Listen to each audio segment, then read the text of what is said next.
February 26th, 1945, 3:47 p.m. Elsdorf, Germany. Through the flickering light of burning buildings, Oberscharführer Wilhelm Bartelborth pressed his eye against the commander's periscope of his Panther tank, scanning the rubble-strewn approaches to the village. For 3 years, he had operated under a singular tactical certainty that had sustained German tank crews through retreat after retreat, loss after loss, defeat after defeat. German heavy tanks were invulnerable to American tank guns at any practical combat range. The mathematics had been unambiguous, proven in countless engagements from Normandy to the Bulge. The American M4 Sherman's 75mm gun could only penetrate a Panther's frontal armor at ranges under 100 meters, and only then with special ammunition fired at perfect angles. The Tiger's 88mm gun could destroy a Sherman at 2,000 meters.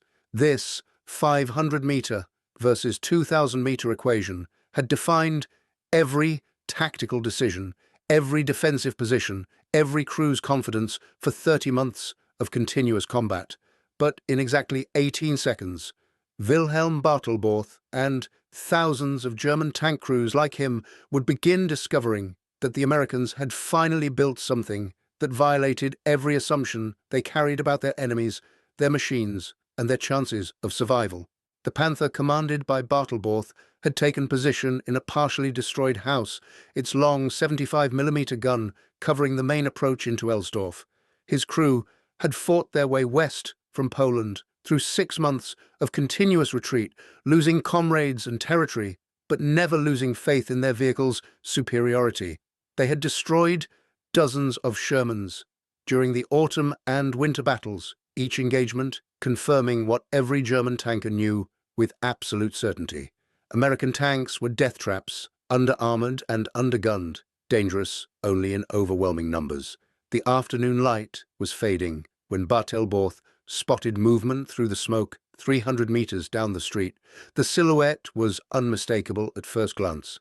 High-riding hull, rounded turret, the characteristic profile every German gunner had memorized from recognition charts and bitter experience. Another Sherman, pushing forward with the confidence that came from knowing reinforcements stretched back to the Atlantic Ocean. Bartelborth spoke calmly into his intercom, directing his gunner onto the target. The engagement would be routine. Fire, strike, kill, withdraw before American artillery could respond. They had executed this sequence dozens of times. The mathematics of armored warfare were written in their favor. If you're enjoying this deep dive into the story, hit the subscribe button and let us know in the comments from where in the world you are watching from today. The flash came first, blindingly bright in the gathering dusk. Then the sound, a deeper crack than any Sherman gun Bartelborth had ever heard.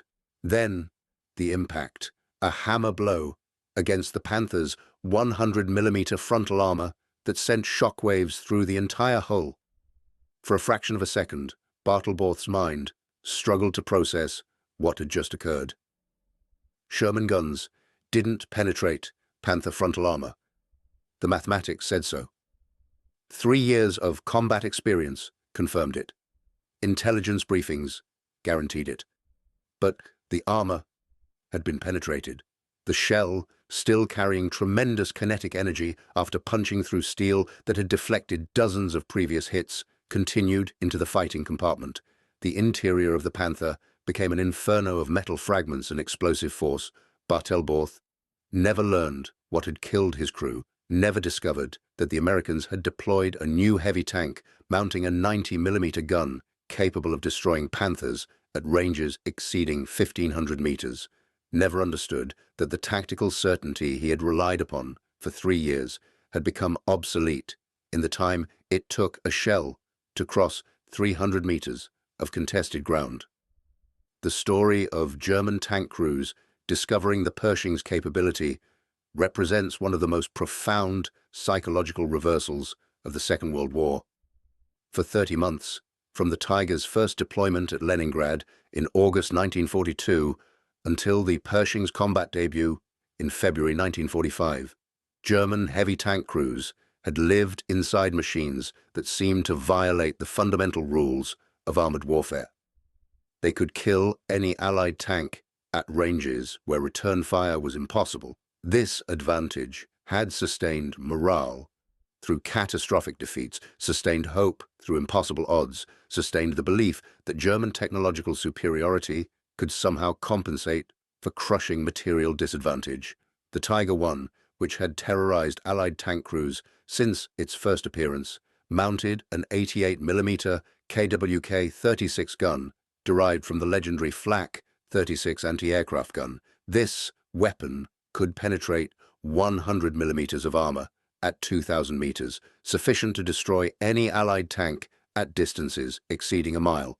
The Tiger's own armor, 100 millimeters thick on the frontal hull and 120 millimeters on the turret face, made it virtually immune to Allied tank guns at normal combat ranges. Veterans of Schwer Panzerabteilung 506 described the psychological effect of operating Tigers in combat, the sense of invulnerability that came from knowing that enemy tanks had to close to suicidal ranges to threaten you, while you could destroy them at leisure from positions they couldn't even see clearly. Lieutenants who had commanded Tigers wrote in letters and post-war accounts about the confidence this technological edge provided, a psychological advantage as valuable as the mechanical one.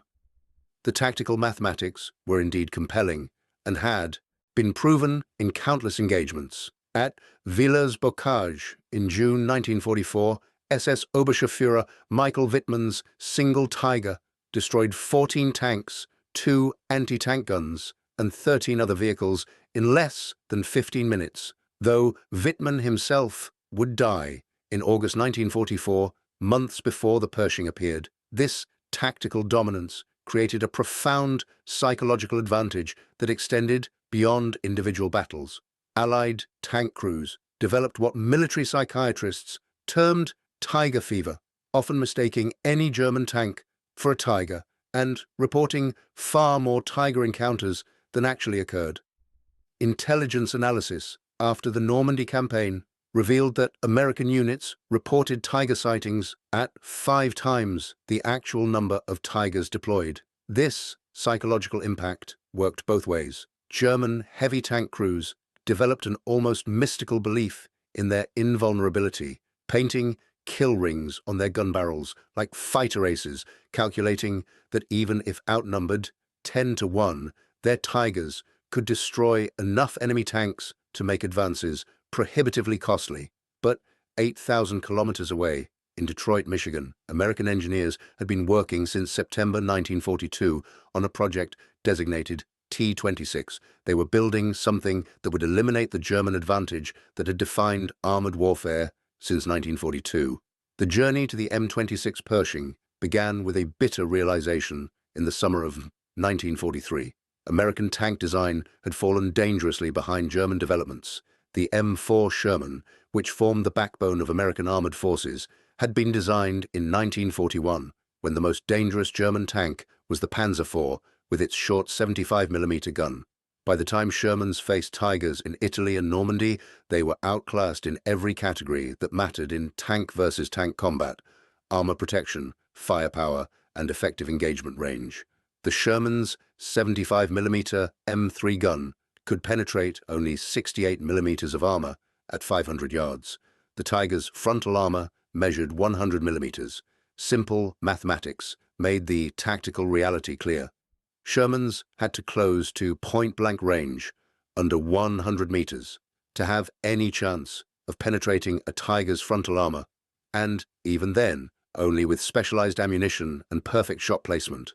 Meanwhile, the Tiger could engage and destroy Shermans at ranges exceeding 2 kilometers, often killing American tanks before their crews even knew they were under fire.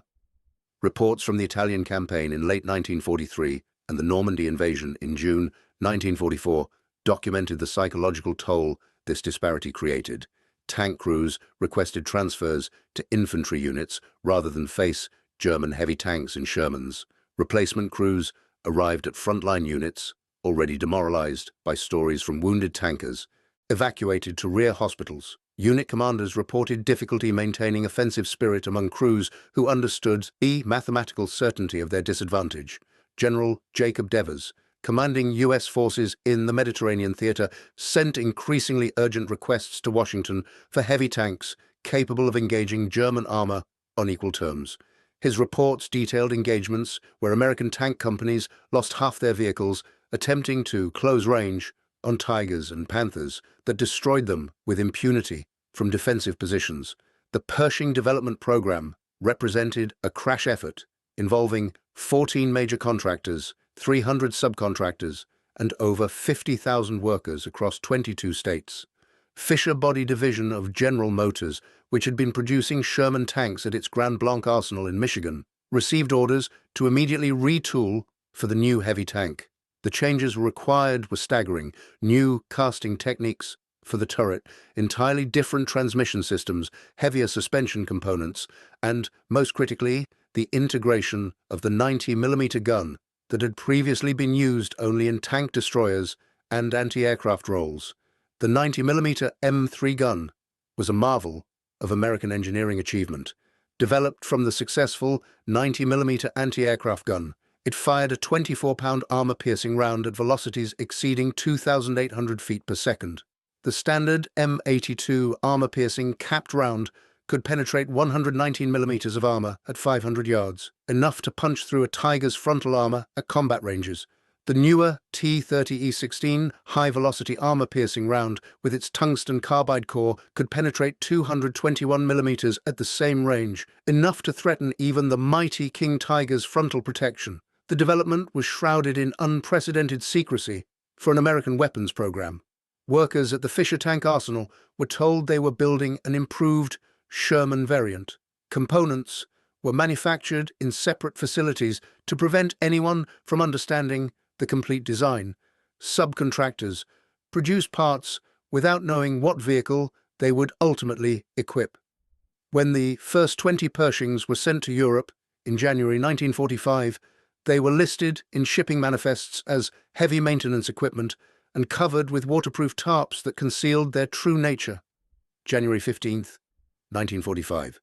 New York, port of embarkation. Under cover of darkness and heavy security, unprecedented for tank shipments, the first 20 M26 Pershings were loaded onto transport ships bound for Europe. Each tank was wrapped in waterproof covering and labeled with false shipping codes. The crews selected to operate them had been training in isolation at Fort Knox since November. Sworn to secrecy under penalty of court-martial, they had been told only that they would be operating new equipment of a classified nature that would give them an advantage against German heavy tanks. The Atlantic crossing took 11 days through U-boat-infested waters. The Pershings were positioned in the ship's holds behind rows of regular Shermans, hidden even from most of the ship's crews. The tank crews spent the voyage studying German armor recognition charts and practicing their cover story. If questioned, they were replacement crews for standard Sherman units, nothing more.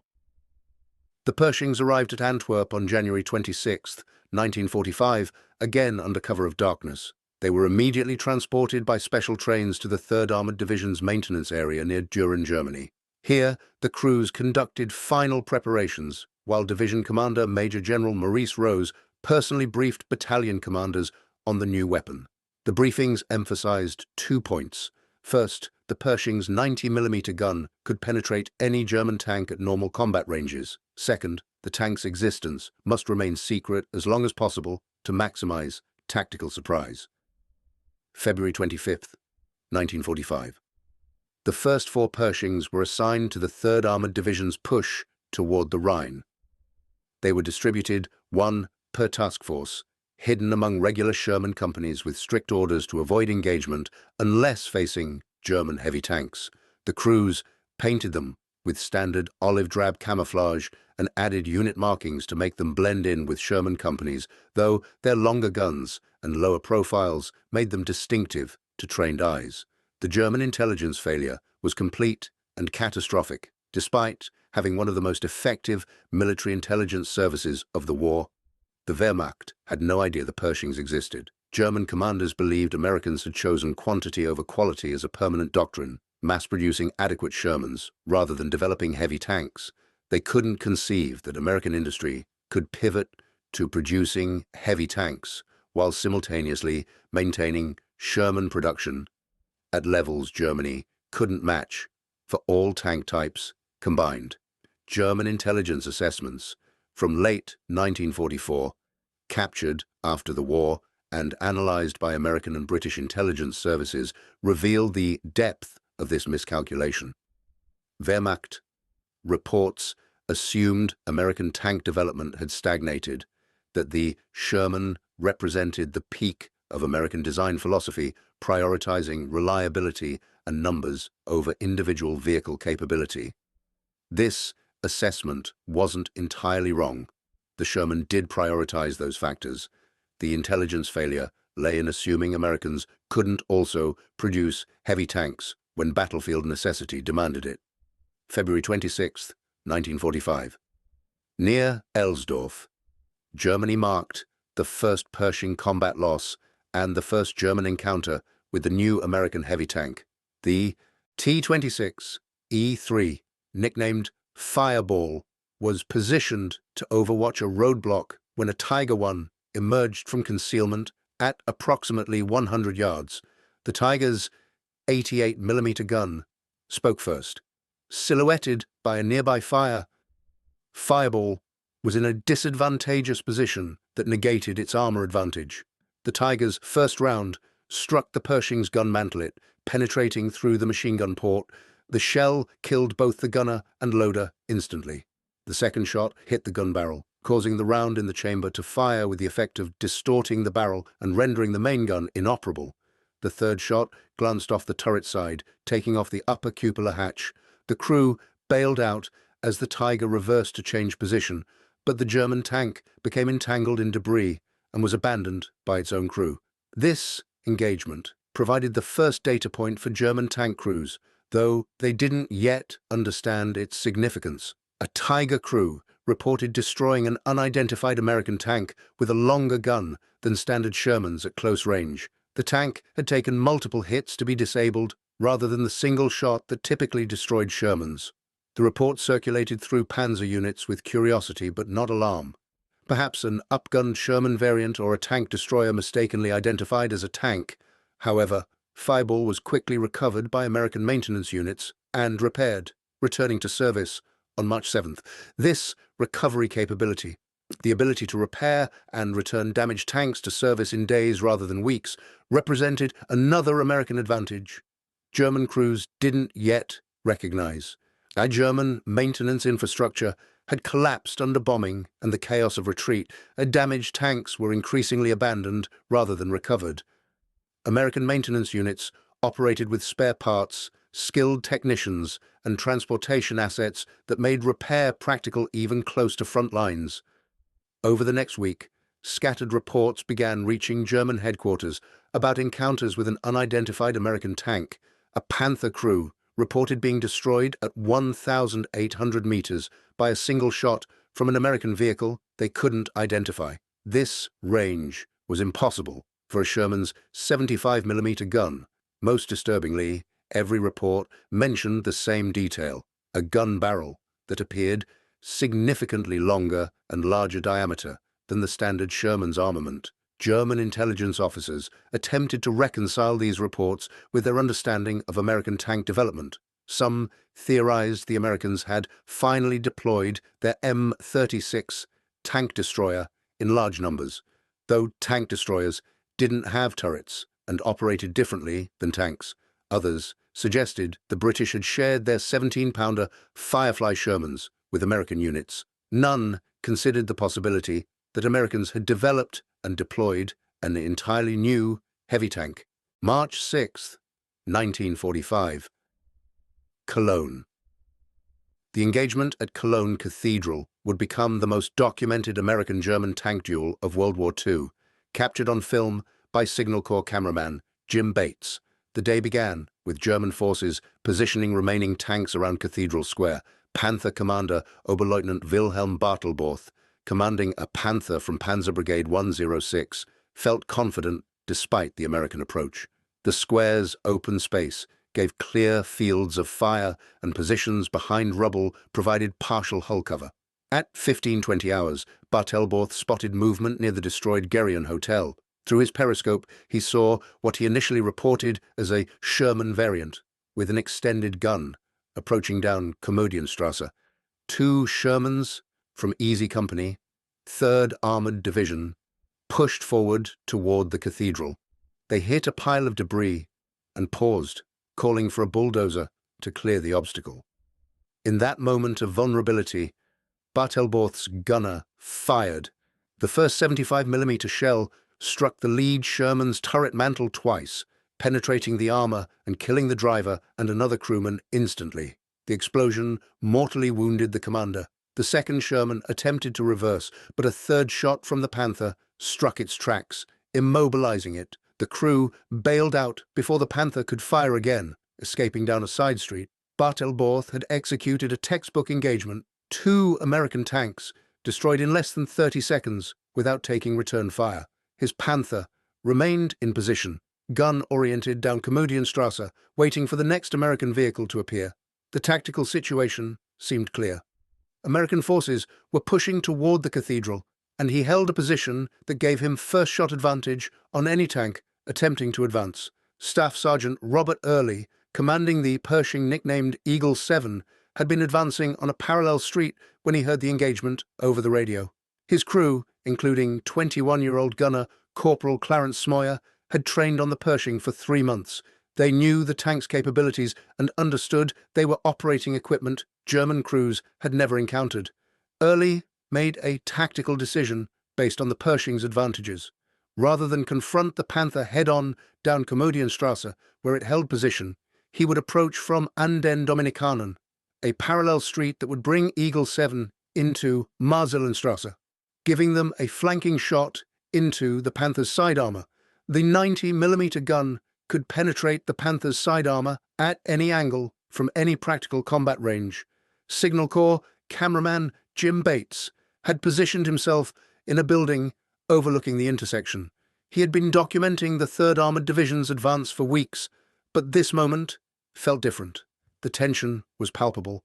A German heavy tank in perfect defensive position, American forces attempting to push through to the cathedral. He started his camera rolling. Eagle 7 emerged into the intersection. Smoyer, looking through his gunner's sight, saw the Panther's turret beginning to traverse toward them. For a fraction of a second, the 2 tanks faced each other at a range of approximately 110 meters, point-blank range for both vehicles. The next shot would determine which crew survived. But the Panther didn't fire. Bartelborth hesitated. The tank, emerging into his field of view, didn't match the Sherman profile he expected. The turret was larger, the gun barrel noticeably longer and thicker, the hull lower and more angular. His 3 years of combat experience screaming that something was wrong, but his training and recognition charts offered no explanation. Was it a German tank, a captured Panther, being used by Americans? His daughter would later recount in a documentary that Bartelborth had told his family he thought the tank might be German, which explained his hesitation to fire. Smoyer didn't hesitate. He had trained to recognize this moment, the instant when the Pershing's surprise gave them a crucial advantage. He pulled the trigger. The 90mm gun fired with a flash that blinded Bates momentarily. The armor-piercing round crossed 110 meters in a fraction of a second, striking the Panther's turret face. The penetration was immediate and catastrophic. The shell punched through the 100mm turret armor that had deflected dozens of Sherman rounds in previous engagements. Inside the Panther, the shell's kinetic energy translated into explosive force and fragmentation that killed 1 crewman instantly. Smoyer fired again and again. The second and third rounds struck the already damaged turret, ensuring the Panther was completely disabled. Bartelborth and 3 surviving crew members bailed out as ammunition began cooking off inside their vehicle. They fled down Marseillenstrasse toward the Rhine, leaving behind the burning wreck of a tank that represented 3 years of German tactical superiority. The entire engagement, from Eagle 7 entering the intersection to the Panther crew abandoning their vehicle, lasted less than 30 seconds. Jim Bates captured it all on film. The footage would be shown in newsreels across America and allied nations, visual proof that American tanks could now match German armor in firepower. But the footage's significance went beyond propaganda value. It documented the exact moment when German tank crews' three-year advantage vanished. The destruction of Bartelborth's Panther triggered an intelligence crisis within the Wehrmacht that would cascade through panzer units over the following weeks. Oberkommando West issued urgent directives demanding all units report immediately any encounters with new American heavy tanks, provide detailed descriptions of the vehicle's appearance and capabilities, and preserve any captured examples or destroyed vehicles for technical examination. The responses painted a picture of technological surprise that German commanders struggled to accept. Multiple crews reported American tanks with 90mm class guns destroying Panthers and Tigers at ranges exceeding 1,500 meters. The mathematics of armored warfare that had sustained German morale were being rewritten in real-time combat. German crews began referring to the Pershing as the long-gun Sherman, unable or unwilling to conceive of an entirely new American heavy tank. This misunderstanding would persist for weeks, contributing to tactical errors as German crews attempted to engage Pershings using anti-Sherman tactics. Recognition charts distributed to panzer units in mid-March showed only Sherman variants. Intelligence briefings assured crews that American tank development remained focused on the Sherman platform. The Panzerwaffe's training infrastructure struggled to respond. Tank schools had no information about the Pershing. Technical manuals assumed American tank guns couldn't penetrate German heavy armor frontally. Tactical doctrine was built around German tanks engaging American armor at ranges where return fire was ineffective. All these assumptions, codified in 3 years of training and combat experience, were being invalidated by a weapon German intelligence hadn't even detected during its development. By mid-March 1945, roughly 20 Pershings were operational in the European theater, with more arriving weekly. While this number seems insignificant compared to thousands of Shermans in service, the psychological impact far exceeded the mathematical ratio. German tank crews, accustomed to engaging Shermans with impunity, now approached every engagement with uncertainty. The question that defined every encounter was simple and terrifying. Is that a Sherman or a Pershing? From combat ranges beyond 500 meters, the silhouettes were similar enough to create doubt. This uncertainty paralyzed decision-making that had previously been instinctive. German tank doctrine called for engaging the most dangerous threat first. But if you couldn't identify which tanks were dangerous, how did you prioritize targets? Tank commanders who had confidently engaged multiple Shermans simultaneously now hesitated when facing American armor, trying to identify vehicle types before committing to engagement. This hesitation often proved fatal. Regardless of whether the American tanks were actually Pershings, Sherman crews, emboldened by the knowledge that German crews might mistake them for the more dangerous Pershing, pressed attacks more aggressively. March 7th, 1945. The Battle of Remagen. A platoon of 5 M26 Pershings, less one that was being serviced, played a crucial role in helping Combat Command B of the 9th Armored capture the Ludendorff Bridge during the Battle of Remagen. The Pershings provided fire support to infantry, attempting to secure the bridge before Germans could demolish it. German defenders at Remagen, seeing American tanks approaching the bridge, faced the same identification crisis. Were those Shermans that could be engaged at range, or Pershings that could return fire effectively? The uncertainty contributed to hesitation in German defensive fire that allowed American forces to secure a crucial foothold across the Rhine. The Pershings couldn't actually cross the bridge initially. The structure, damaged by German demolition charges, was too weak to support the M26's 41,900 kilogram weight. The tanks had to wait 5 days before crossing the Rhine on barges, but their fire support from the western bank proved decisive during the critical first hours of the bridgehead. If you find this story engaging, please take a moment to subscribe and enable notifications. It helps us continue producing in-depth content like this. The psychological impact of the Pershing spread through the Panzerwaffe more rapidly than the actual tanks spread through American armored divisions.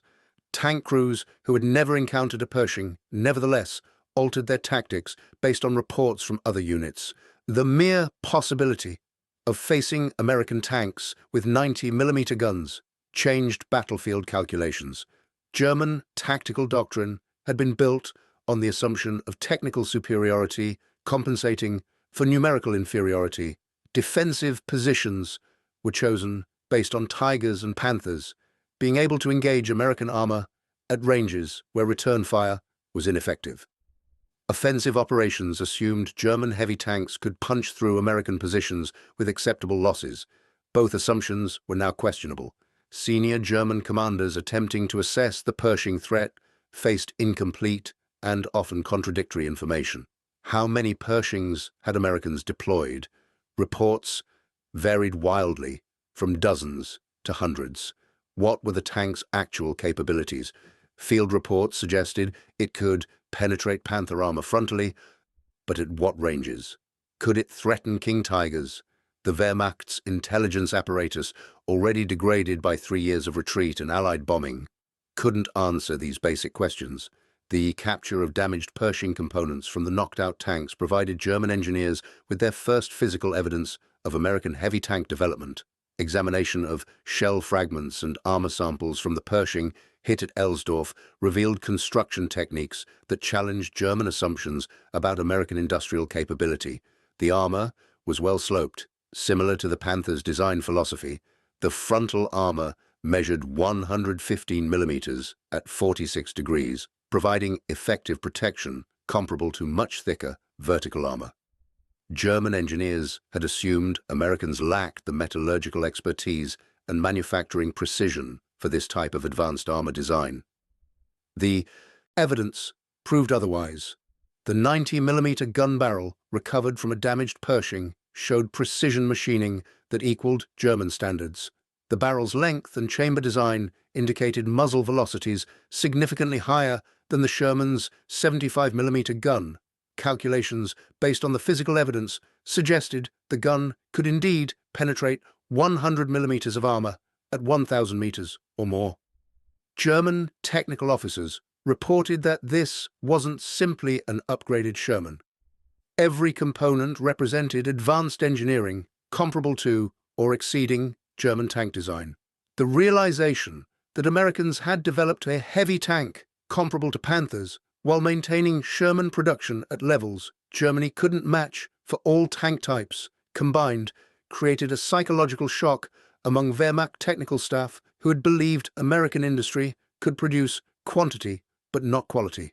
The examination revealed details that particularly affected German crews' morale.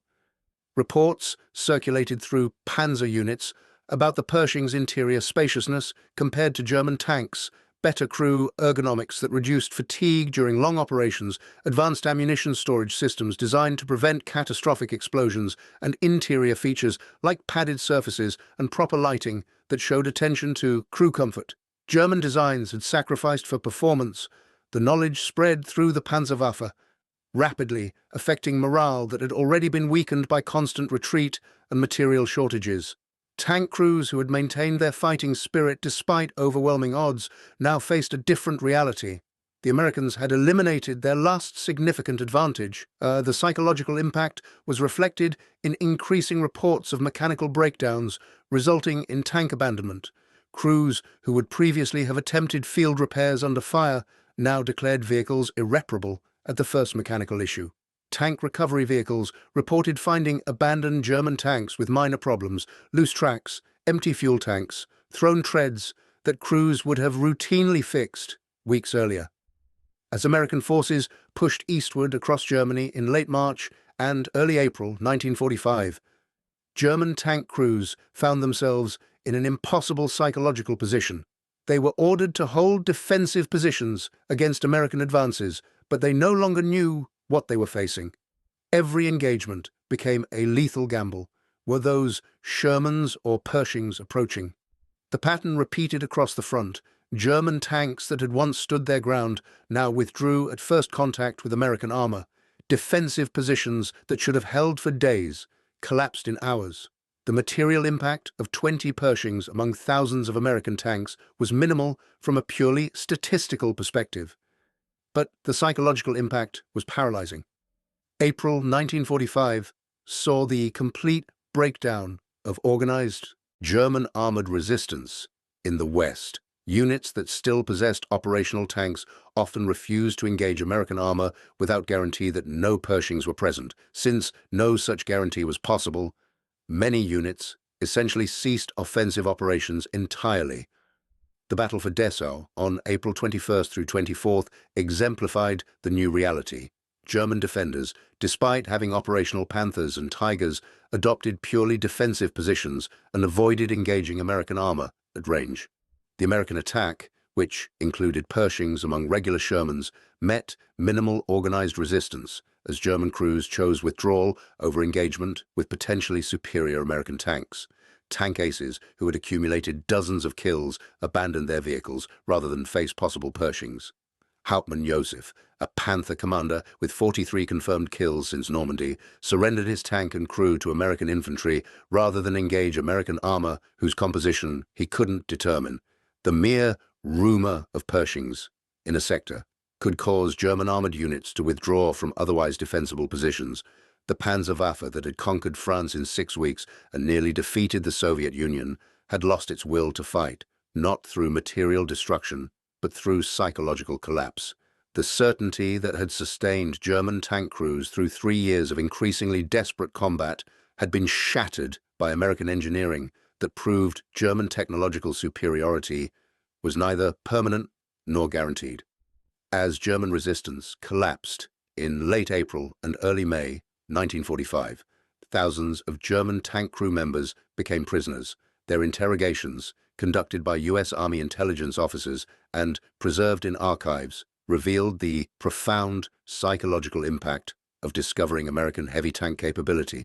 Veterans consistently reported that learning about American heavy tanks represented a psychological breaking point more significant than any single military defeat. For 3 years, they had operated under the assumption of technical superiority, even when outnumbered 10 to 1, even when retreating across hundreds of kilometers, even when fuel and ammunition ran short. They knew their Tigers and Panthers were superior to anything Americans could field. When they learned Americans had equal or better tanks, the war became hopeless in their minds. The interrogations revealed that many German crews had never actually encountered a Pershing in combat, but the fear of them had shaped every tactical decision after mid-March. The uncertainty, not knowing whether approaching American tanks were Shermans or Pershings, proved as effective as actual combat in neutralizing German armor's psychological advantage. Obergefreiter Hans Schmidt, a Panther gunner captured near Leipzig in April, told his interrogators that his crew had been ordered to engage American tanks at a road junction, but withdrew without firing when they couldn't positively identify the vehicles as Shermans. They reported mechanical failure rather than admit they had refused engagement out of fear. Schmidt said at least 5 other crews in his company had done the same in the previous 2 weeks. Lieutenant Friedrich Weber, a Tiger commander captured at the Ruhr Pocket, described the moment he learned about the Pershing from other crews. He said it felt like the ground shifting beneath his feet, that the one certainty he had relied on through 2 years of retreat had been taken away. He and his crew discussed surrender that night, rather than continue fighting against an enemy who now matched their technical capabilities while maintaining overwhelming numerical superiority. What German tank crews didn't fully understand until after the war was the scale of American heavy tank production achieved by 1945. While only 310 Pershings reached Europe before Germany's surrender, with only about 20 seeing significant combat, American factories had produced over 2,200 M26 tanks total by October 1945. Fisher-Body's Grand Blanc arsenal alone had produced 1,739 tanks, while Detroit Tank Arsenal Chrysler added 473 units.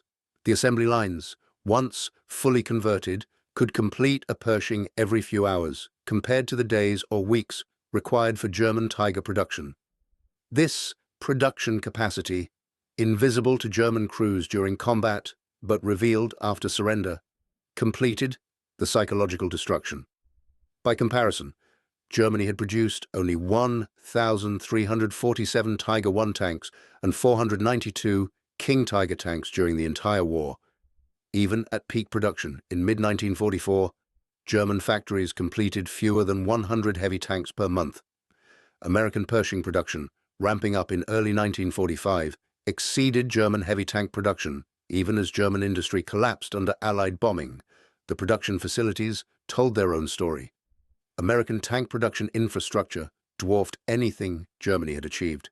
The Fisher-Body Grand Blanc arsenal covered over 1,500,000 square meters of factory space. The Detroit Tank Arsenal exceeded much of German tank production infrastructure combined.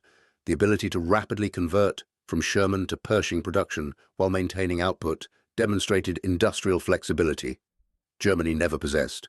German tank veterans who survived the war consistently identified learning about American heavy tanks as a pivotal psychological moment. These were not inexperienced crews who might panic unnecessarily, but hardened veterans with extensive combat experience who understood tank warfare intimately. Their accounts, collected in post-war interviews and memoirs, describe a before and after in their combat experience. Before learning about American heavy tanks, they maintained faith in ultimate German victory through superior technology, compensating for numerical disadvantage. After, they fought only for survival, seeking ways to avoid combat rather than dominate it. This psychological shift wasn't limited to individual crews, but spread through entire panzer divisions, affecting combat effectiveness at operational levels.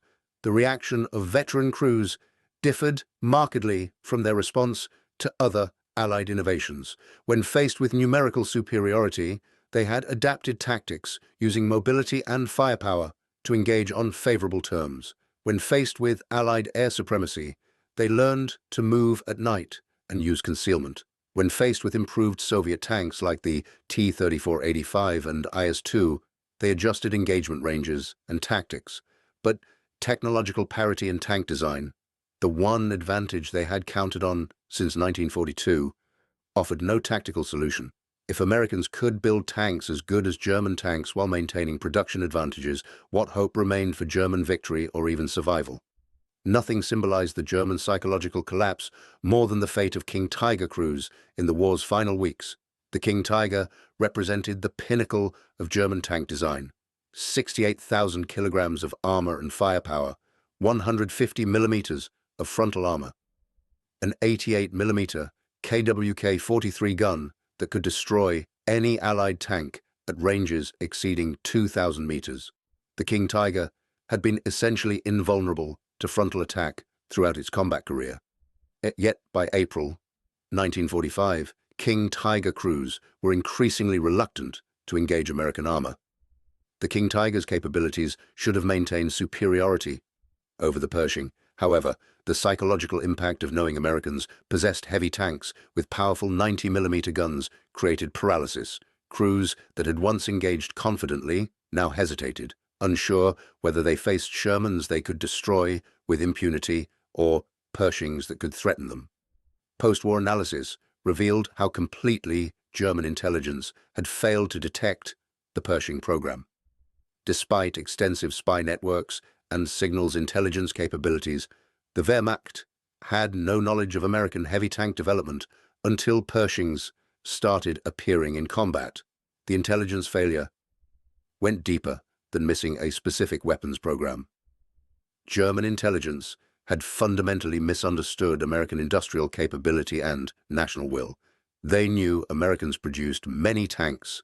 They assumed this meant accepting inferior quality as a trade-off for quantity.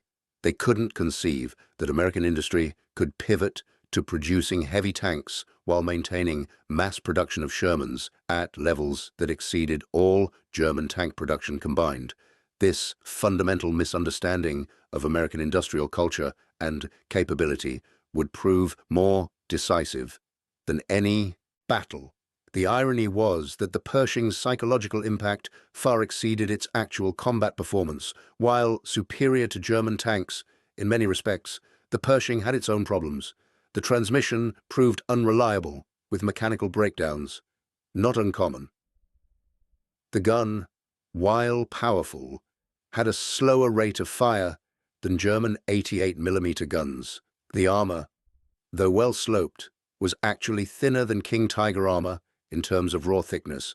In purely technical terms, the Pershing was roughly equivalent to a Panther, superior in some aspects like gunpowder and crew ergonomics, inferior in others like mobility and armor thickness. It was not the supertank the German crews imagined, but the psychological impact didn't depend on technical reality. It depended on the shattering of German assumptions about American capabilities. Statistical analysis is problematic given that only about 20 Pershings saw actual combat before Germany's surrender. The limited sample size makes claims of specific kill ratios meaningless from a statistical perspective. What mattered was not how many German tanks Pershings destroyed, but how their mere existence affected German morale and tactical decision-making across entire front sections. German records show significant increases in tank abandonments in sectors where Pershings were rumored to operate. Crew surrenders increased markedly after Pershing deployment became known among panzer units. Operational readiness in panzer units dropped significantly in March and April, though multiple factors, including fuel shortages and spare parts scarcity, contributed to this decline. The presence of Pershings accelerated German surrenders in the war's final weeks. Tank crews who might have continued fighting with Tigers and Panthers against Shermans chose surrender. When facing possible Pershings, the psychological calculation was simple and brutal. Fighting Shermans with superior German tanks offered survival chances and the possibility of tactical success. Fighting potentially equal American tanks, while outnumbered 10-1, offered only death with no prospect of affecting the war's outcome. The phenomenon repeated across the front as Germany collapsed. German tank crews, once among the most determined fighters in the Wehrmacht, became increasingly likely to surrender at first opportunity. U.S. Army intelligence noted that by late April, German tank crew prisoners often arrived at collection points before infantry from the same units, a reversal of previous patterns where tank crews fought to the last while infantry surrendered more readily.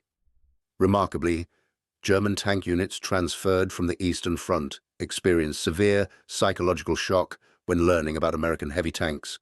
These units arrived confident in their technological superiority, having continued to dominate Soviet armor in most engagements. Schwerpanzerabteilung 505 transferred from the Eastern Front in March 1945, had destroyed hundreds of Soviet tanks, including the newest T-3485s and IS-2s. The crews considered themselves among the most effective tank units in the Wehrmacht, maintaining kill ratios exceeding 5-1 against Soviet armor. Within 2 weeks of arriving in the West and learning about American heavy tanks, the unit's effectiveness declined dramatically. The contrast between Eastern and Western Front experiences created cognitive dissonance crews couldn't reconcile. They couldn't understand how they still dominated Soviet armor while potentially being matched by American tanks. The realization that Americans might have surpassed Soviet tank development while maintaining massive numerical superiority created a sense of facing an unstoppable force. If the Americans, with their industrial capacity and resources, had finally applied serious engineering effort to heavy tanks, what hope remained? As more German crews learned about Pershing capabilities through combat reports, intelligence briefings, and interrogations of captured American tankers, technical details spread through the Panzerwaffe. Each new piece of information further affected morale, the stabilized gun system that allowed accurate fire while moving, the advanced transmission that provided smooth shifting without the double-clutching German systems required, the crew comfort features that reduced fatigue, the discovery that Pershing tanks included infantry telephones on the rear hull, allowing infantry to communicate directly with tank crews, demonstrated American attention to combined arms operations that German tanks lacked. The wet ammunition storage that prevented catastrophic explosions showed American concern for crew survival that German designs had ignored in favor of packing in more ammunition. Each technical detail reinforced a growing realization. Americans hadn't just matched German tank design, they had potentially improved upon it in ways German engineers hadn't considered priorities. The psychological impact was significant for crews who had been told for years that German engineering was inherently superior to the mongrel democracy producing Shermans. The final weeks of April 1945 saw the last engagements between German heavy tanks and American forces, including Pershings. These battles demonstrated the complete reversal of psychological dominance. Where Tiger crews had once stalked Shermans with confidence, they now fought with desperation and uncertainty. German doctrine called for engaging the most dangerous threat first, but identification uncertainty paralyzed decision-making. Crews hesitated, trying to identify whether approaching tanks were Shermans or Pershings, losing crucial first-shot opportunities. This hesitation often proved fatal, regardless of the actual American tank type encountered. Post-war analysis by military historians revealed the significance of the Pershing's psychological impact on German armored forces. While the limited number of Pershings in combat makes statistical analysis problematic, the effect on German morale is well documented through interrogation reports, unit war diaries, and post-war interviews. The numbers available support this analysis. In the 2 months before Pershing deployment, German tank units in the West maintained operational readiness, averaging 40 to 50% despite material shortages and constant combat. After Pershing appearance reports spread through panzer units, readiness declined to 30% or below, with many losses attributed to abandonment rather than combat damage or mechanical failure. German tank crews had developed deep confidence in their technological superiority over 3 years of combat. This belief sustained morale through terrible losses, constant retreat, and increasingly desperate tactical situations. The Pershing's appearance shattered this belief system. Without it, German tank crews lost a crucial psychological foundation for continued resistance. In the decades after the war, German tank veterans consistently identified learning about American heavy tanks as the moment they knew the war was truly lost. Not D-Day, not the Battle of the Bulge, not the crossing of the Rhine, but the realization that Americans had achieved technical parity in the one area where Germans had maintained superiority. At reunions and in memoirs published from the 1950s through the 2000s, the theme repeated. Technological superiority had been their last hope, and the Pershing destroyed it. Veterans consistently described the psychological impact of discovering that American workers in Detroit had built tanks matching German Tigers, while American industry simultaneously produced everything else needed to wage global war.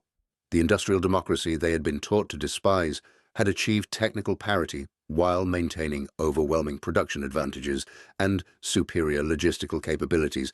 This realization proved more demoralizing than military defeats because it destroyed the narrative that had sustained their fighting spirit.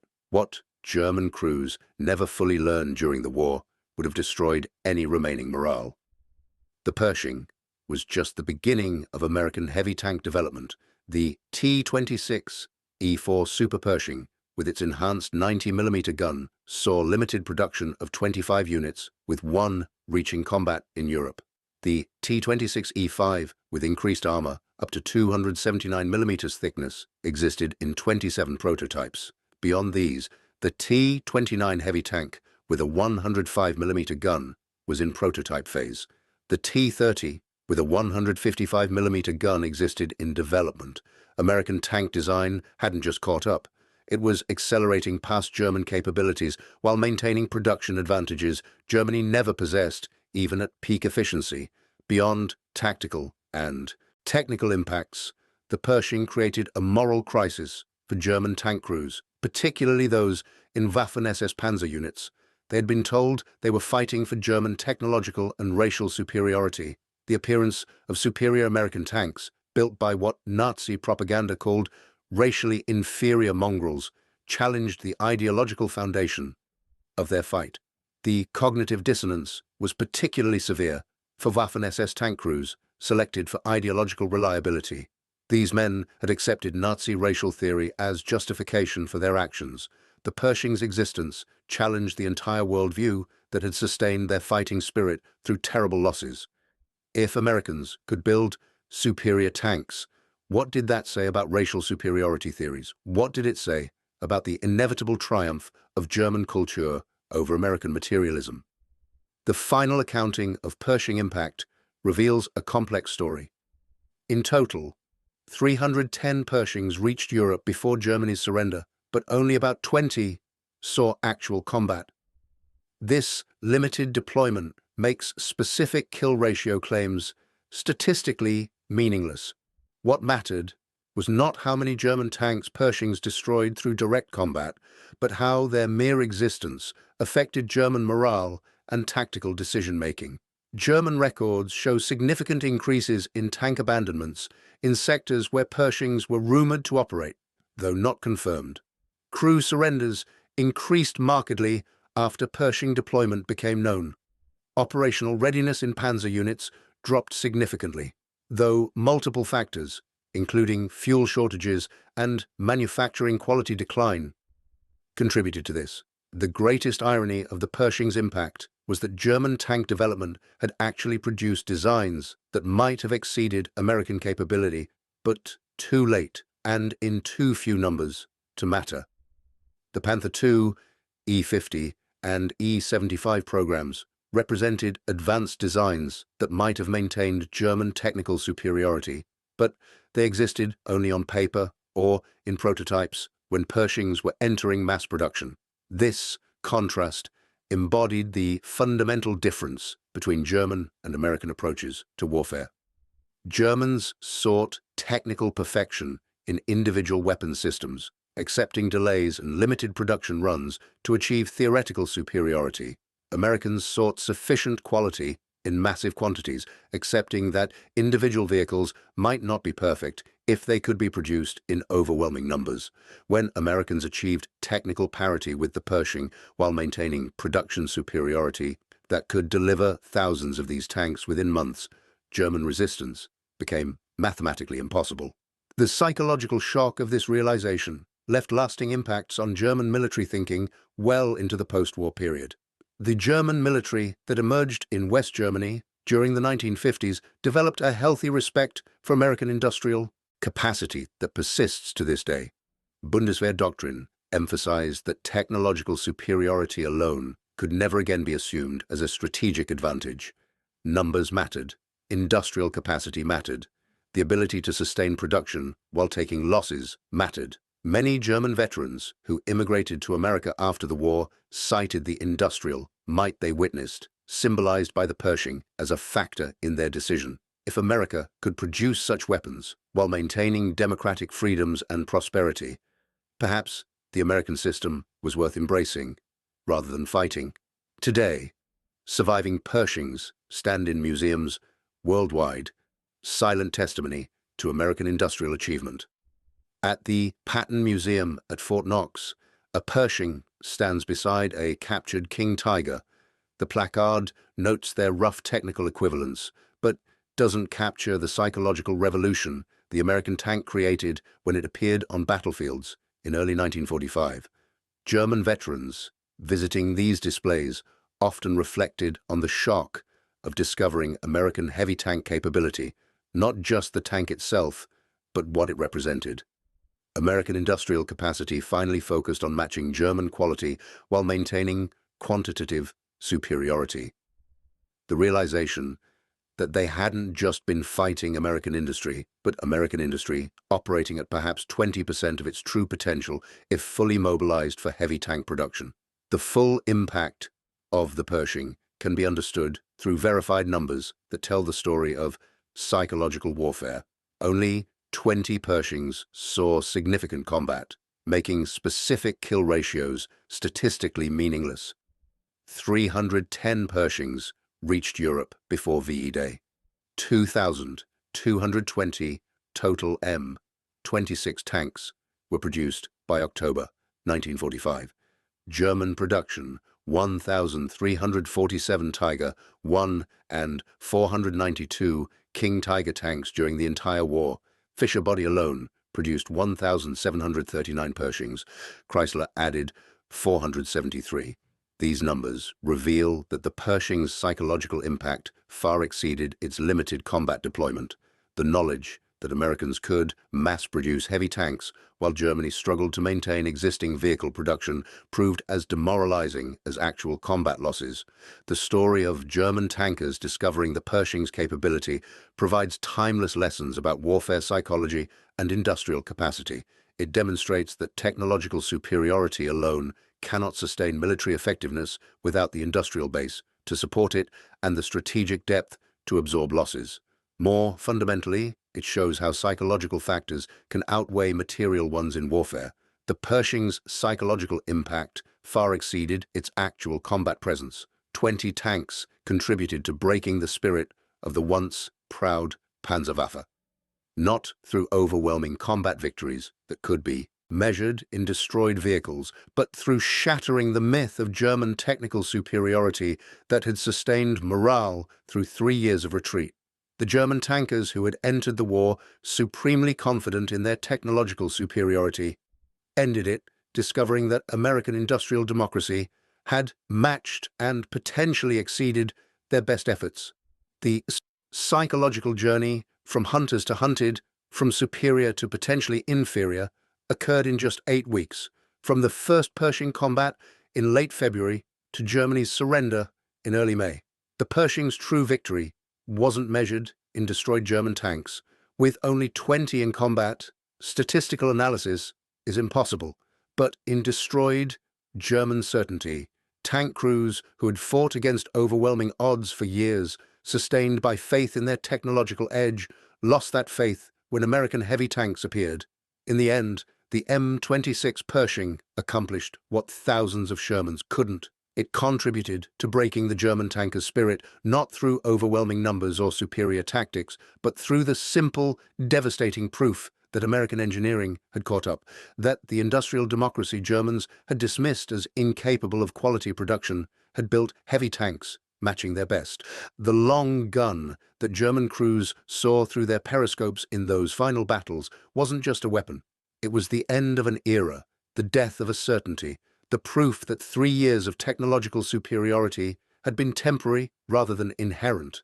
German tankers never knew the American Pershing had a 90mm gun capable of killing their Tigers until those guns spoke in combat.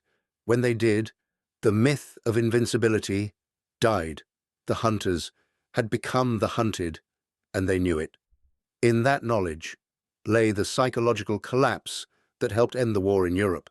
The Pershing stands as testament to a fundamental truth of modern warfare. Technological superiority is temporary, but industrial capacity and democratic innovation endure. German tankers learned this lesson in the hardest possible way, staring down the barrel of an American 90mm gun that proved American democracy could produce weapons equal to anything totalitarianism had created. Thank you for watching. For more detailed historical breakdowns, check out the other videos on your screen now, and don't forget to subscribe.